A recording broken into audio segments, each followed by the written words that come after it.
Magandang tanghali po. Magandang tanghali po sa inyong lahat. Ang oras ngayon, 12:07. Tanghali na po. Today is April 15, 2026. April 15, 2026 is Wednesday. Araw po ng Miyerkules ngayon. Tuloy po tayo sa ating pag-aaral ng mga salita ng Diyos. Lectio Divina po ulit tayo. At ang salita ng Diyos ay ang Ebanghelyong pag-aaralan natin para sa araw na ito, again, April 15 po, 2026. Tulad ng dati, bago po tayo magsimula, samahan niyo po ako para sa ating pambungad na panalangin. Sabay-sabay po tayo sa ngalan ng Ama, ng Anak, at ng Espiritu Santo. Amen. Lord God, come Holy Spirit, Lord God, come Holy Spirit, fill our hearts with your holy gifts. Let our weaknesses be penetrated with your strength this very day, that we may fulfill all the duties of our state of grace conscientiously, that we may do what is right and just. Let our charity be such as to offend no one and hurt no one's feelings, so generous as to pardon sincerely any wrong done to us. Assist us, O Holy Spirit, in all the trials of life. Enlighten us in our ignorance, advise us in our doubts, strengthen us in our weaknesses, help us in all our need and embarrassment, protect us in temptations and console us in afflictions. Graciously hear us, O Holy Spirit, and pour your light into our hearts, our soul, and our minds. Assist us to live a holy life and to grow in goodness and grace. Amen. Come, Holy Spirit, come. Come with your light, with your grace, with your strength, with your consolation, with your charity, that we may be worthy to live a life of holy love. Amen. Most Sacred Heart of Jesus, have mercy on us. Immaculate Heart of Mary, pray for us. Regina Pazis, pray for us. Regina Apostolorum, pray for us. God's legions of angels, pray for us. In the name of the Father, and of the Son, and of the Holy Spirit. Amen. Muli po, magandang tanghali po sa inyong lahat. Simulan na po tayo. Mabasahin ko na po ang ating Ebanghelyo para sa araw na ito. Wait lang po. Ang ating pong Ebanghelyo para sa araw na ito ay mula sa aklat ni San Juan, Kabanata 3, mga talata 16 hanggang 21. A proclamation of the Holy Gospel of our Lord Jesus Christ according to Saint John. Glory to you, O Lord. For this is how God loved the world. He gave His only Son so that everyone who believes in Him may not perish but may have eternal life. For God sent His Son into the world not to judge the world, but so that through Him the world might be saved. No one who believes in Him will be judged, but whoever does not believe is judged already, because that person does not believe in the name of God's only Son. And the judgment is this: although the light has come into the world, people have prepared darkness to the light because their deeds were evil. And indeed, everybody who does wrong hates the light and avoids it to, be, to prevent his actions from being shown up. But whoever does the truth comes out into the light so that he is doing may plainly appear as done in God. The Gospel of our salvation. Praise to you, Lord Jesus Christ. So, yun po yung ating Yan po yung ating ebanghelyo for today. Yan po yung ating ebanghelyo for today. Yung one of the most memorized of many Christians. For God so loved the world. For God so loved the world.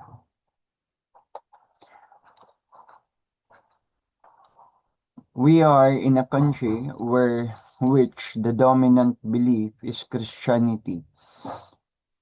As of 2026, about 79% of Filipinos, roughly 89 to 93 million people, identify themselves as Catholics, making the Philippines the largest Catholic nation in Asia and one of the largest in the world. Thereby, population in the Philippines, thereby Catholic population in the Philippines by 2026 with a total population of 113 to 118 million. Okay, 79% of it are Catholics, about 89 to 93 million. And so, the percentage of Catholic Filipinos is 79%. 79% the total population 118 million to 118 million. And so by global ranking, among the top Catholic countries worldwide, yan ang ating bansa, ang Pilipinas. And the largest in Asia. The largest in Asia. Yet, ganito man yan, na 79% of Filipinos are Catholics from a total of 113 to 118 million, 79% Catholics. That is 89 to 93 million Filipinos. The question about this information may lead us about how many are tunay na Katoliko, how many are real practicing Catholics. Okay? 79% of Filipinos are Catholics. But this information may lead us to the question, how many of which are really Catholics, real practicing Catholics? Kahit 79% yan. Maniwala ka ba na yung 79% na yan saying and claiming that they are Catholics? Are they real practicing Catholics? Natural, meron dyan. Sinasabi, Katoliko sila. Pero hindi naman nagsisimba. Okay? Nagiging Katoliko lang kapag kasal, binyag, libing. At kapag walang kasal, na inimbitahan upang maging ninong o bisita, di nagsisimba. Pag walang libing ng isang kaibigan o kamag-anak, hindi pumapasok sa simbahan para magdasal at magsimba. Binyag kapag hindi naimbitahang maging ninong ng anak ng isang kaibigan, hindi napunta sa simbahan para magdasal at magsimba. Catholic lang, again, kapag kasal, libing, at binyag. Tapos, Katolikong hindi nag-aaral ng scriptures. Sinasabing Katoliko, pero bihira o talagang hindi nagsisimba. Sinasabing Katoliko, pero hindi nag-aaral ng salita ng Diyos. Kailan lang naririnig ang scripture? Kapag pumapasok ng simbahan, kapag binabasa ang mga salita ng Diyos, ang Ebanghelyo, at saka lang naririnig, dumadating sa kanya ang scriptures.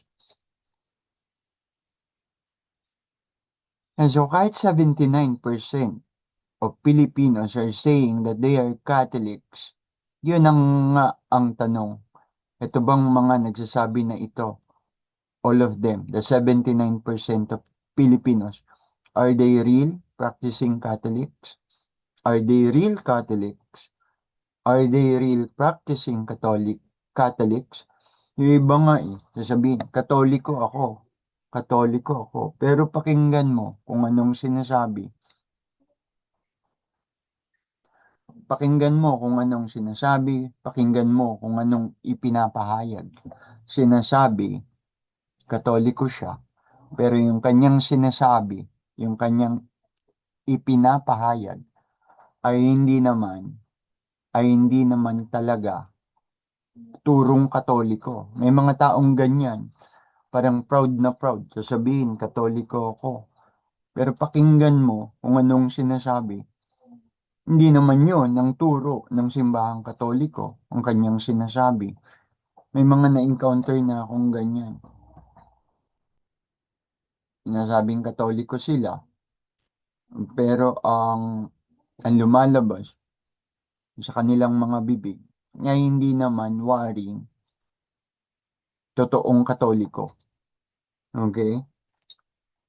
Kasi kung anong sinasabi, yan ang laman ng puso. Kung anong sinasabi, usually, yan ang laman ng puso. Hindi mo pwedeng sabihin na Katoliko ka. Ang sabihin mo, Katoliko ka. Pero deep inside of you, ang totoo, parang parang may ganun may ganun talaga. Ginagamit na sabihin Katoliko ako, pero panliligaw ang sinasabi. Ang lumalabas sa bibig ay hindi naman talaga turong Katoliko. Baka naman, hindi talaga Katoliko at ang ginagawa na nagsasabog ng mga impormasyong hindi naman totoong turo ng ating simbahang Katoliko, parang parang gumagawa tulad ng isang patagong kaaway. So one may say, I am a Catholic, but when you examine the clarity of the person's proclamation as Catholic, minsan naman, there is a void in it. There is a void in it. Empty pa rin. Ang sabihin niya, Katoliko ako. Pero pag nagsalita, may void, may emptiness. Kung hindi naman void or empty, may kulang at malaking kakulangan. Kulang sa lalim, kulang sa tayog, kulang sa lalim, kulang sa tayog. Bakit kulang sa lalim at kulang sa tayog? Diyan pwede, bakit kulang sa lalim at kulang sa tayog? Babalik dun sa unang sagot. Baka hindi inaalam ang kanyang talagang pagka-Kristyano Katoliko. Kulang sa lalim, kulang sa tayog. At dahil kulang sa lalim at kulang sa tayog din naman, madaling maimpluwensyahan, madaling mapaniwala, madaling maimpluwensyahan at mapaniwala para mapunta at pumunta sa ibang bakod o kawan. At pagdating doon sa ibang kawan at bakod,